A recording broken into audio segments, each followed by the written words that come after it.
umetoka kugusia hapo kwamba kiwango cha Azizi. Kumbuka msimu huu tulimuona Azizi akiwa anapata sana nafasi kwenye eneo la kiungo anacheza na aliweza kuisaidia Yanga na kuweza kufunga baadhi ya magoli.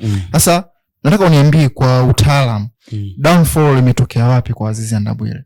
Yaani siku zote kwenye mpira wa miguu ndio kuna kunufaika na kuathirika kutokana na mabadiliko ya benchi la ufundi.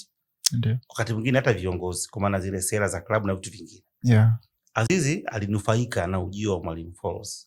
Kabisa. Sababu kuna wakati kila mwalimu anakuwa na perception yake, ana mtazamo wake kuhusiana na aina ya mpira anaohitaji na aina ya wachezaji. Yeah. Kwa hiyo yeye alinufaika tu na uwepo wa mwalimu mpya na falsafa zake na mbinu zake ambazo alikuwa amekuja nazo. Lakini kiuhalisia bado alikuwa hajafikia hatua ya kuwa tegemeo wa klabu. Kwa sababu kwanza ana lack experience. Ndio. Kuna vitu ambavyo mimi naamini anahitaji endelee kujifunza kwa mimi ninavyofikiria. Naona kama yes of course. Ndio toka mwanzo nilizungumza kwamba kuna vitu anatakiwa afanye aviongeze. Kwa hiyo baada ya kuja mwalimu mwingine akaona kwamba ile style ya kwanza haikuweki out. Kwa hiyo turudi kwenye style ya kawaida ya klabu. Ndio leo unaweza usimuone kwa sababu mimi ilikuwa ni maajabu kuona Ndambwile anakuwa ni regular starter. Yes, alafu simuoni Abuya, simuoni Musa Balakonte, kwangu mimi ilikuwa inanishangaza.